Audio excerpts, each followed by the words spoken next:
One day away from the NFL draft, and we're going to talk all Cincinnati Bengals because what else are we going to do? They have the most valuable thing in sports right now, and this draft is about maintaining that and nothing else. I'll explain now. It's 3 a.m. Coney.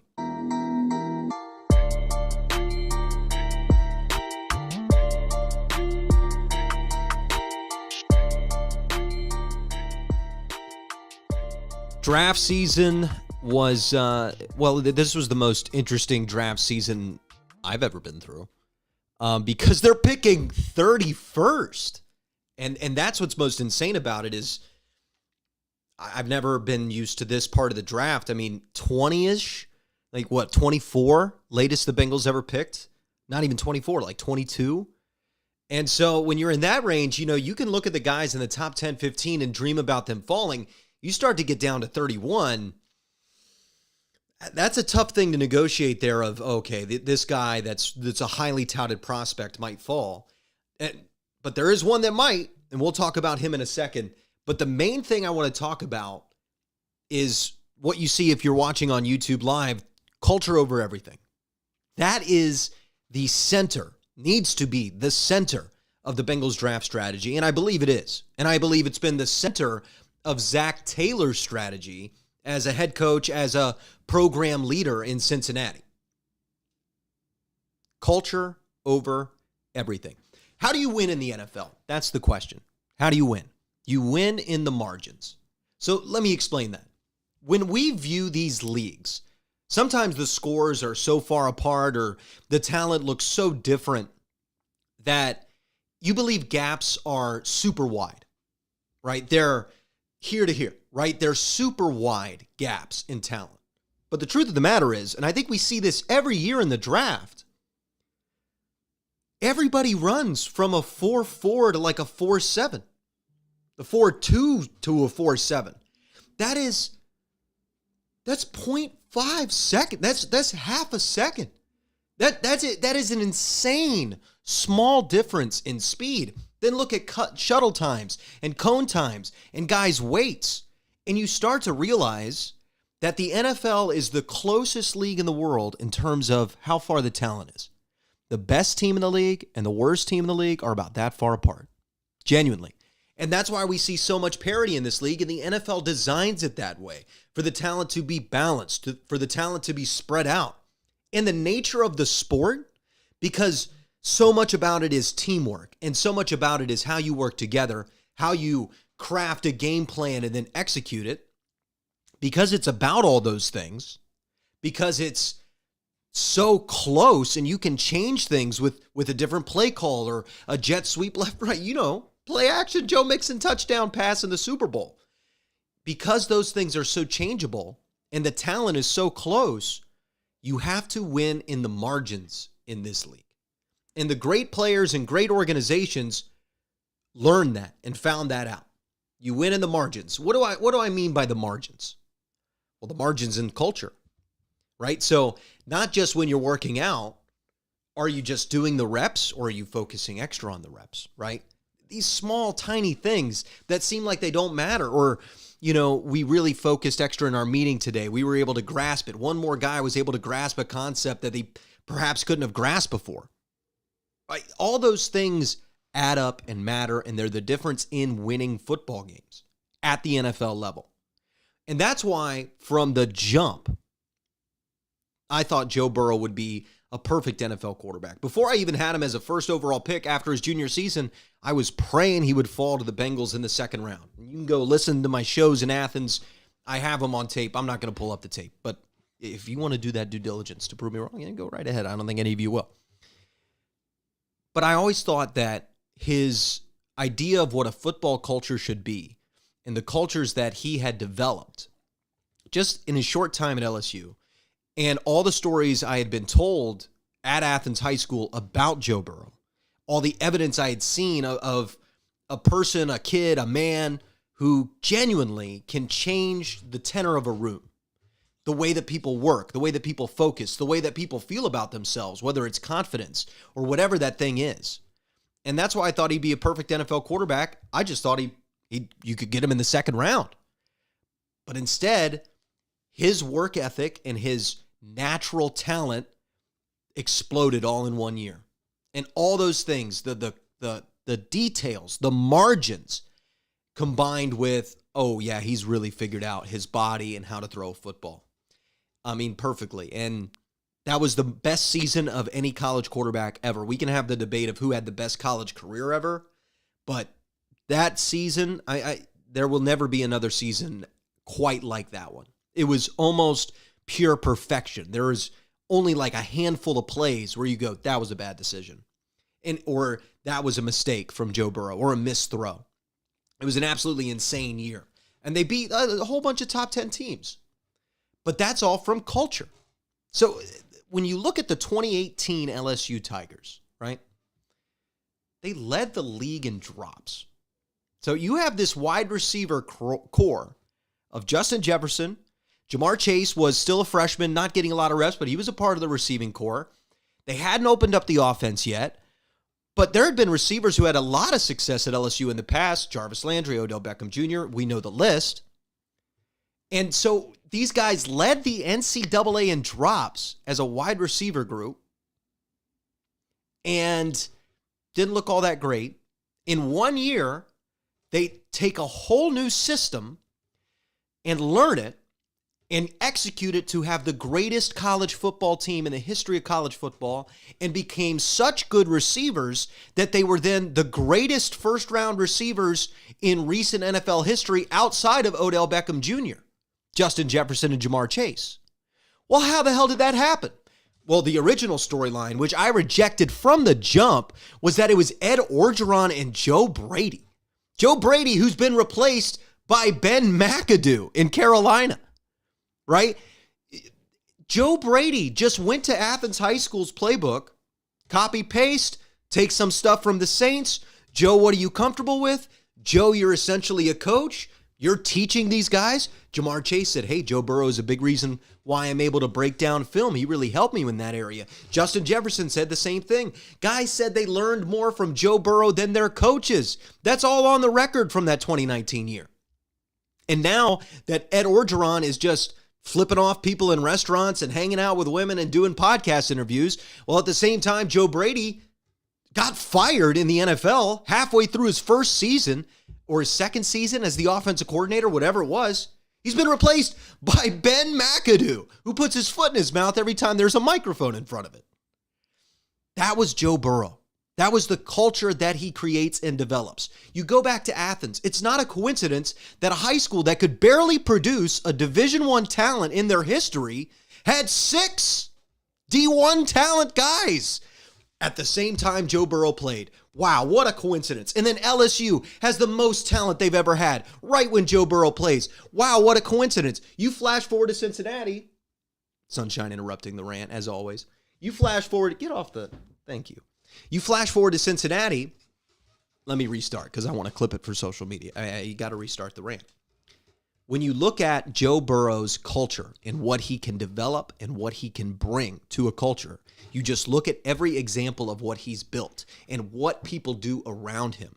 And we're just coming off of a 20-year run where one player elevates an entire team that is under-talented. That's the greatest dynasty in the history of North American sports was one guy developing a culture and a bunch of guys overperforming their expected talent in the New England Patriots. That we literally just came off of that. Just came off of that. And Joe Burrow, you look at the NFL. What happened this year? Oh my God, about everybody hit their ceiling. A whole offseason of Joe Burrow pushing through his knee injury to make sure there's 100% participation at OTAs. He pushes through all of that to develop this culture. And everybody got better. Logan Wilson got better. Jermaine Pratt got better. BJ Hill came in and was excellent, fit right into the culture. But you look at guys that were there from the offseason. T. Higgins made a massive jump, changed his entire body. Joe Mixon, all these guys got better. Everybody got better. Eli Apple got better. Cheeto came in, got better. And it's not a freaking coincidence that happened in Cincinnati, because it also happened at LSU with Justin Jefferson and Jamar Chase. And it also happened at Athens with the Lerman twins, who became Division I tight ends, with Trey Williams, who ended up being a defensive back at Northwestern, out of Athens High School. Guys, I have broadcasted football in Southeast Ohio. For that to randomly happen, the odds are astronomical. Astronomical. And you can't forget about Zakiah Saltzman, and I'm sure there's a bunch of other D2 level players and D1 players that I'm forgetting to mention off the top of my head. But where does that come from? Why does that happen? Culture. Culture. How do you work? How do you prepare? How do you approach? How do you focus? How do you bring it every single day? How do you like your teammates? How do you trust each other? All these things that Joe Burrow knew and learned from his older brothers, who were Division I football players, and his father, who was a professional football player in the Canadian Football League, a defensive coordinator at the Division I level for a long time. He knew this. He knows this. He has an uncanny ability to relate to people and to develop a culture in a building. And it has been proven at 3 different levels. Also, 3 different teams that were never expected to perform at the level they expected at. LSU was the freaking doormat of the SEC. Athens had never won a high school football playoff game in the state. They went to the state championship in year 3. They won 8 playoff games under Joe Burrow. 8. LSU has the greatest season of all time and falls off their table. Their coach is fired within a year. It's so evident that it's Joe Burrow. And it's so evident that the culture that he brings is what fuels the entire machine. And now you got to give credit to Duke Tobin and Zach Taylor for finding guys that are like Joe Burrow. Just pump more of those guys in.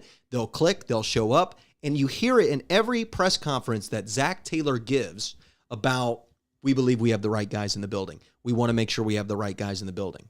And that's why it was so important to get Carlos Dunlap out. That's why it was so important, even though Gio was not a bad guy, to get Giovanni Bernard out, because it's a different type of culture, and you want the new leaders on the team to really take over. And if Gio was there, they would have never taken over. And this culture they've established needs to be the main focus in the draft. And I know I've talked, 17 minutes? We haven't even mentioned the draft, and it's a draft preview. But I recap all of that for us, the culture, the idea of why this was successful, and we shouldn't forget why it was successful, to emphasize that every pick in this draft needs to be culture-centric. If there's a tie, and this guy's a culture problem, and this guy runs a better 40, pick the culture guy every single time, because he will develop, he will learn, he will grow, he will become the best version of himself, almost guaranteed, in the Joe Burrow culture. And right? So you keep drafting those guys that are going to buy in. And Joe can get a lot of different guys to buy in. That's what's nice about it. But they got to love football. They have to love football. When you're coming to Cincinnati, there's a bubble now, but it's not exactly a beautiful indoor facility that'll be there. When you come to Cincinnati, you got to love football. And when you play with Joe Burrow, you got to love football. And that's who succeeds. If you love football, if you love to work at it, if you love to develop at it and get better at it, that's the place to be. Joe makes it fun for everybody. Joe makes it easy. Joe's got so much confidence. That's the type of leader you want to be around. A leader by example. A guy who doesn't say too much. A guy who does talk when he needs to. He's not like Marcus Mariota, where he's just keeping his mouth shut the whole time. You know what you're supposed to do. You did it right. What do I need to say? You didn't do it right? Hey, man, this is what you need to do. Just run it a little shorter next time. Got it? I don't know if he says it like that. Probably not. I mean, listen, there is not a human on earth who could ever be as cool as Joe Burrow. And I think that when everybody comes to grips with that, then we'll all be better off. And that culture and that idea is just what the Bengals need to draft. You don't want disruptors to that. You don't want a guy who's going to come in and push it left or push it right or make it weird for everybody. Is there somebody that would do that? Is that even possible? I don't know, but that's like the number one red flag risk that you want to keep away from the Cincinnati Bengals, is that idea of somebody coming in and disrupting this culture, because it's the most valuable thing they have. It's how they win in the margins. It's how you're going to win football games long term. It's how the New England Patriots developed their dynasty. It's honestly how Peyton Manning legendarily did not let rookies get hazed by the Indianapolis Colts. Small pranks, but nothing too crazy, because he said, hey guys, we need the rookies. We need them. We need them to win. And so we've seen these cultures be incredibly successful time and time again at the NFL level. And recently, too, and that's another topic that I want to get into and mention with you guys, as we'll take the culture over everything off here. This idea that this cat is unbelievable. Don't you see I'm doing something, huh? I'm talking. Now she thinks I'm talking to her. They don't know the internet exists. This is probably really poor for those of you listening on Spotify, and I apologize for that. But the main thing that has been floating around in my head, and the final topic I'll give on the show, before we talk specifically which prospects I'm interested in the first round and what I think is actually going to happen tomorrow night. When we're talking about Joe Burrow versus Patrick Mahomes and Josh Allen and Deshaun Watson and all these really, really talented quarterbacks, really, really amazing quarterbacks, right? When we discuss this, the NFL world, I feel like, has completely forgotten the last 20, 24 years. And to be honest, they've probably forgotten all of NFL history since like 1981. If you want to start it at 1981, when true modern football came along, right? West Coast offense kicks off in San Francisco. Cincinnati's been doing it a couple years. It's exploding through the league. You have no huddle in the 1981 AFC Championship game. That was a controversy where Levy didn't want it for the Cincinnati Bengals. It was a whole thing. 1981, you can really pinpoint as Super Bowl 16. We're rolling. We're past 15 years. We're into modern football. If you watch games in the 80s, it's very similar to the way the game's played today, at least in terms of look and the television product and all that. So if you start in 1981 and you go through every decade of football and go, okay, who were the most exhilarating quarterbacks and who won all the Super Bowls? You go to the 1980s, right? The most exhilarating quarterback of the 1980s, Dan Marino. Woo! Man, Marino could whip it. Quickest release you've ever seen. We love Dan Marino. And he made one Super Bowl and never made it back. And Joe Montana won 4. Who else in the 80s? John Elway. Oh, John Elway could really throw it hard, couldn't he? Well, go look at John Elway's stats. He never led the league in a single season in touchdowns, completion percentage, yards per attempt. None of that stuff. But man, he could throw it. Woo! John Elway, what a great athlete. 2 Super Bowls, won them at the back end when they finally figured out a defense, and he had an absolutely loaded Hall of Fame team around him. Now, made a lot of Super Bowls, amazing quarterback, amazing talent, love John Elway. Didn't win all the Super Bowls in the 80s. Joe Montana did. The processor, the accurate guy, the leader. Okay, you go to the 90s. Well, who was the really exciting, exhilarating? Steve Young. Steve Young, fast, left-handed. Boy, could he throw it, man. Oh, my God, Steve Young. 1 Super Bowl. Troy Aikman. Oh, he's big and strong, but he was a game manager. Go look at Troy Aikman. They talked about, Troy was able to change the play at the line, and Troy was so good at all that stuff. And Troy Aikman won all the Super Bowls in the 90s. You go to the 2000s. You've got Big Ben Roethlisberger in 2007. You've got Peyton Manning, the number 1 overall pick, right? The guy that looks better, looks cleaner, looks smoother, all these things. And Tom Brady wins all the Super Bowls. Michael Vick in the 2000s. You can go through the guys that are just oozing with talent. 2010s. Tom Brady again.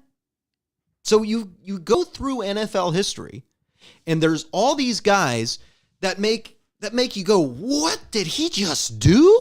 Oh my God. Sidearm, 40 yards. I can't even comprehend that.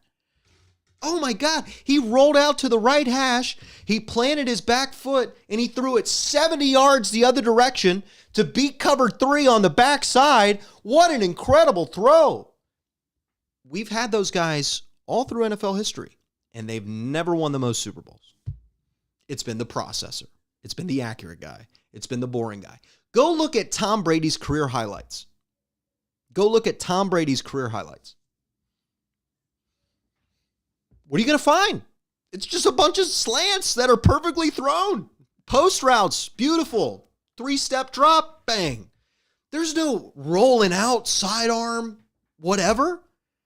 Go look at Joe Montana's film. His coolest plays are these little, he escapes a little bit left, right, and then rolls out, and just an accurate throw. But if you go watch Joe Montana's highlights, I mean, even the catch, he's just pump faking, he's looking, and then it's like a soft touch to the back of the end zone. They don't blow your socks off. And we're doing this again. The Bengals have the guy that, yes, can make plays down the field. I mean, all that stuff. You look at the statistics. But he's mobile, but not super mobile. He's accurate, most accurate quarterback in the league, which is the most important thing. Drew Brees, I mean, come on. He's got a great arm, but not the best arm, so he doesn't ever get cocky with it. He's confident, but he understands his place in the game and knows when to make a throw and how to make a throw. And he's smart. He has anticipation. He has timing. He memorized the playbook before training camp his rookie year. Did not use the coach's wristband until this year because they massively expanded the offense and wanted to have variations of everything they did. And then you got Patrick Mahomes, who said he couldn't read a defense till year 3.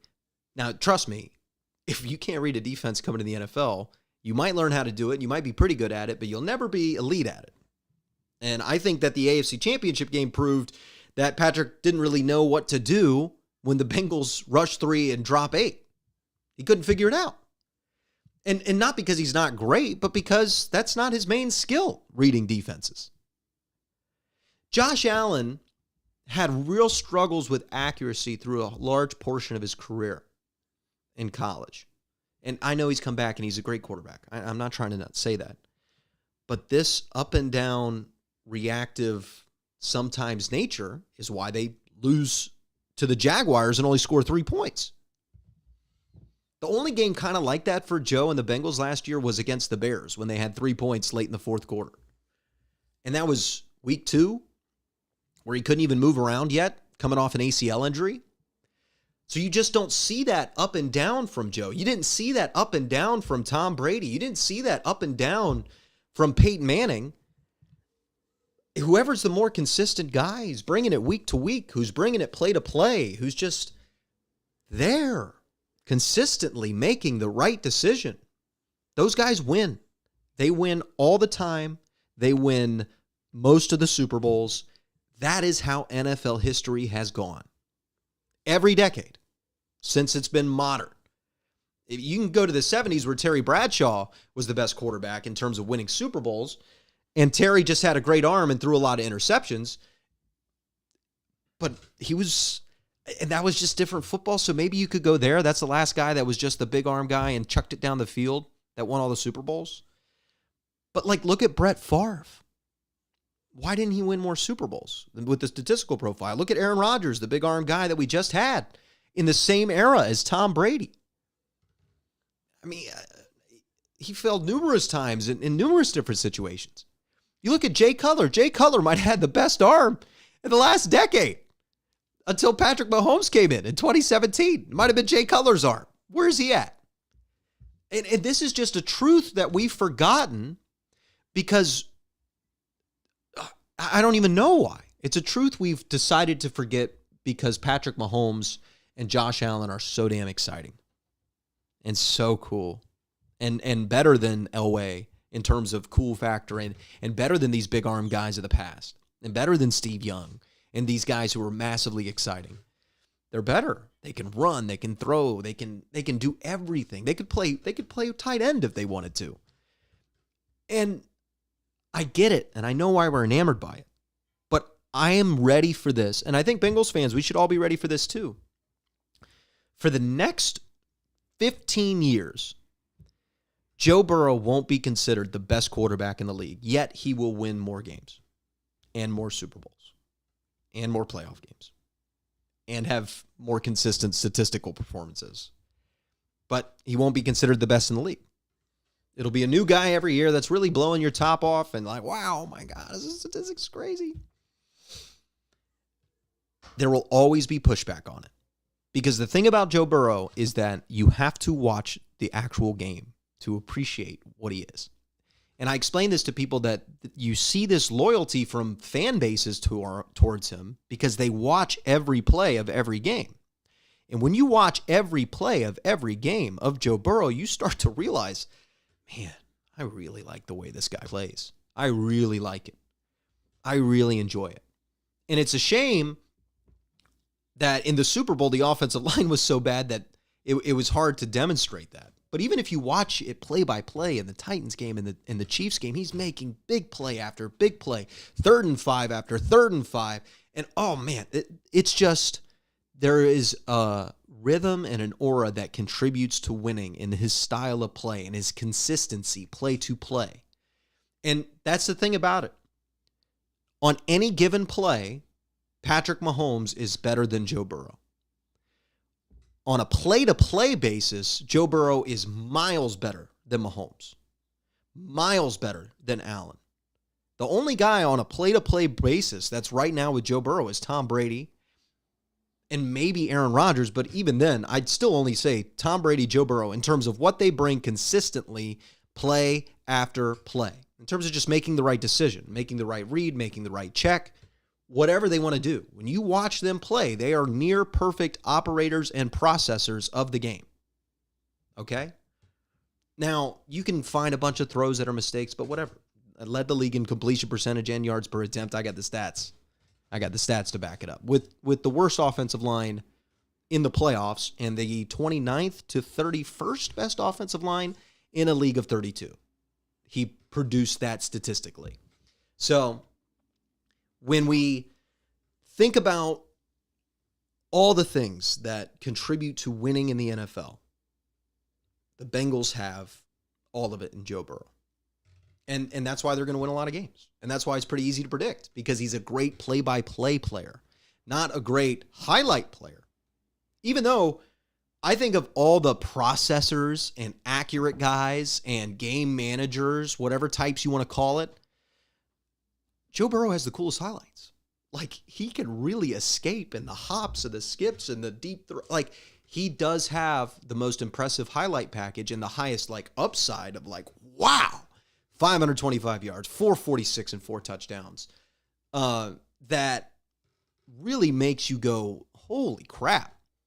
So he's got both. And that's why I think that if you told me in 20 years, Joe Burrow won, I don't know if we'll win 7, but if you told me in 20 years that Joe Burrow was the best quarterback in football for 20 years, it's not crazy. If you told me in 20 years that he ended up passing all the greatest ever, it's not crazy. And Joe Burrow believes that he can be that, because I think he's got every tool you want, but not too much of any one to where he relies on it. I mean, it's the quintessential quarterback. So let's talk about some prospects at the end. I think what the Bengals are going to do at the back end of the first round is either Linderbaum. I think they like him. I think that's a smokescreen stuff. I hope they like him. I think Linderbaum is a plug and play. Now your offense is top 5. It's going to be top 5. It's number 1. I mean, it's almost an unnecessary ad. It's like when you're cooking a dish and you're like, this tastes great, but let me add an extra spice. Now it'll really kick it up. We'll get the heat going. And that's what Tyler Linderbaum would be for this offense. And a little more security, a little extra insurance package, that extra $100,000 on your life insurance. That's what Tyler Linderbaum is in this draft for the Cincinnati Bengals, at least in my opinion. I think he's a bona fide, I don't care about short arms, guys. He had tested well athletically, and he graded highly at a school that consistently produces great offensive linemen. And was a wrestler, so a multi-sport guy. He checks every box. Culture, fit, athleticism, all those things. I just don't care about fit and don't care about all those things, if there's one player that you could draft and I can confidently sit here the next day and say, I think the Bengals just got an all-pro player, potentially, and definitely in the next 3 years, but maybe this year, it's Tyler Linderbaum. I think he's better than Creed Humphrey was last year, and Creed Humphrey was an all-pro player for the Chiefs as a rookie at center. So I know that center is not a very valuable position, but if you can guarantee an all-pro guy for 4 years on the cheap in front of him, that's going to help you not having to reach for offensive free agents anymore on the offensive line, and you can have security and stability at that position. I think that is immensely valuable, and it's immensely valuable, especially when your weapons are going to cost so much money. If your weapons are going to be as expensive as Jamar Chase and T. Higgins are going to be, you're already not going to be able to keep Tyler Boyd. You're probably not going to be able to invest a ton in the offensive line anyway, because you're going to have to allocate some resources to the defense once everybody gets expensive. So to me, to have another all-pro offensive lineman for 4 years on the cheap on a rookie contract, and I know centers aren't that expensive, but I don't know. It seems worth it to me. And really 5 years with the fifth-year option. And that fifth-year option for centers, super cheap. So I like the fit of Linderbaum. I don't really agree with the narrative that's popped out there. I think maybe the Bengals kind of want to tamp down that they like him, because when you're at 31 and you're waiting for him to fall, I think that could be a serious... you don't want anybody to jump you. You don't want anything to happen like that. You want everybody to think that you're out on him too. Oh yeah, we don't like him either. Yeah, I wouldn't draft him in the first round. I mean, we're even back here at 31. I wouldn't draft him in the first round. That's kind of the attitude I would take as a GM towards everybody else, and what I would have everybody, kind of say to the media, like, we're kind of out on Linderbaum. So I think Linderbaum's one of 3 or 4 players. I'm sure they've got a list of probably 3 or 4 at this point of the draft that they really like. But if those guys aren't there and they're not sure, I think the Bengals are going to trade out, or at least really attempt to trade out. Dave Lapham said it recently. I've been hearing that they're going to trade out if they don't get one of their guys, which I don't mind that strategy. It's fine. Sometimes the trade back doesn't work, but it's a fine strategy, and I would go ahead and do that. I'm worried about Andrew Booth. I don't like the injury concerns, not testing. Who else? I like Kaiir Elam. I'm not blown away by Kaiir Elam. I'm not sure he's a sure thing. There's numerous players that could be available. I really like Logan Hall because I think you need that 3 technique. So if Linderbaum's not there, okay, now let's draft a position that's highly valuable in 3 technique in terms of positional value, and let's get a guy that we see has upside and can contribute right now, and I think that's what Logan Hall is. I think he'd be a great first-round pick. Sure, if an edge rusher falls that you really love, like a Karlaftis or those numerous... I don't like Ojabo. I don't like taking a guy off an Achilles. I really don't. That seems really unnecessary to take a risk like that, especially with all the first-round pick injuries. I think Duke Tobin is just done drafting injured guys in the first round. I really don't think he wants to do it. It better be minor, something you can really recover from. But the trade back, I think, is going to be an interesting option, because if the Lions pass on a quarterback at number 2, which they should, none of these guys should be drafted number 2 overall. Love Desmond Ridder. My list for quarterbacks is Ridder, Corral, Willis. That's my top 3. And then Pickett, I wouldn't draft. The small hands thing, I know that we defended Joe, but Joe had like 9 1/4 or whatever. Like, they're not small hands for the NFL. Kenny Pickett is legitimately tiny hands, like legitimately. And that's why he wore 2 gloves.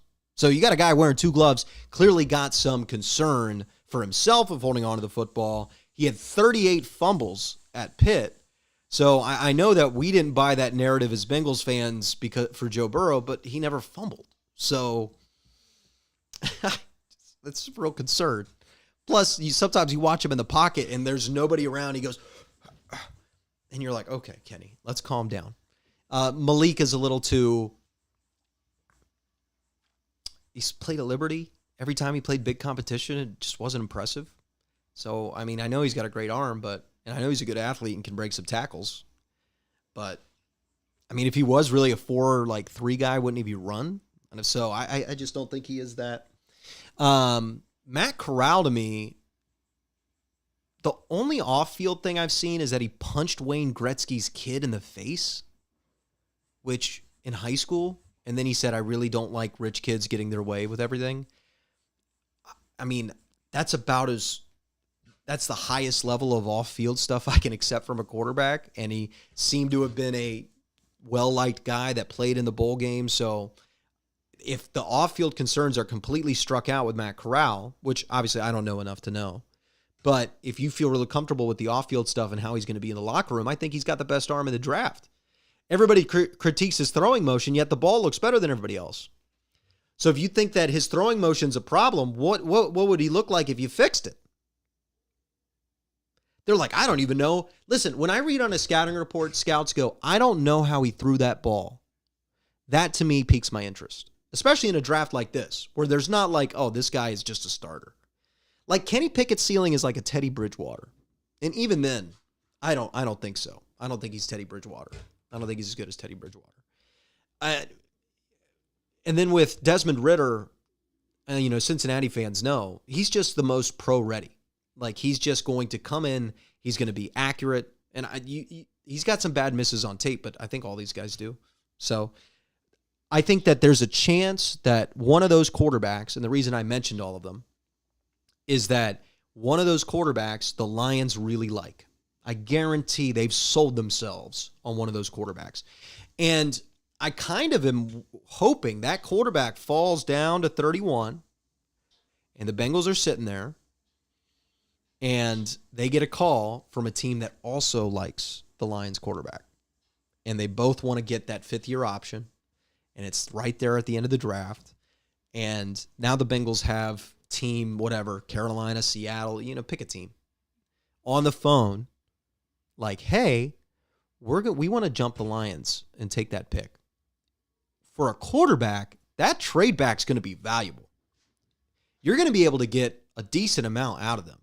You might even be able to set down the phone, pick up the phone and call the Lions and go, hey guys, how much do you like this quarterback? Because this team's about to jump you. So you might want to just swap picks with us and give us your second rounder. And you only have to move back one spot, add a second, and the Lions would get desperate and reach for their quarterback, who they waited on at number 2. And Dan Campbell really wants a replacement for Jared Goff. That's the dream for the Bengals there, because you can get immense value of a team panicking on draft night, trying to jump another team for a quarterback at the back end of the first round. So that's the dream scenario. I hope something like that happens. If it does, I think that's going to be a ton of excitement and success for the Cincinnati Bengals. I think that the best case scenario for the Bengals is Tyler Linderbaum, Logan Hall, and after that, anybody else, I'll be like, okay, I hope he works. But I think the third best option is they don't even pick tomorrow night. And they pick a bunch over the next couple days when we're not watching. So it'll be a boring draft for Bengals fans if you only care about Bengals stuff, but it's going to be an unpredictable draft and a fun one. I know we bounced around and didn't talk as much draft. I just had a lot of thoughts I wanted to get off my brain. Excuse the cats. Excuse the guy with the leaf blower who's been bothering me for the last 35, 45 minutes. If you didn't hear it, that's fantastic. That means we've got great equipment. Make sure you follow 3 a.m. Coney on Twitter. That's where we're most active. And, hey, follow me on Twitter as well, at More Lukas. I want to thank you so much for watching, and we'll see you next time. This has been... Let me get the outro music going here. This has been... Oh, man. I consider myself more professional than I just showed there. It's been the 3 a.m. Coney. Have a great day, guys.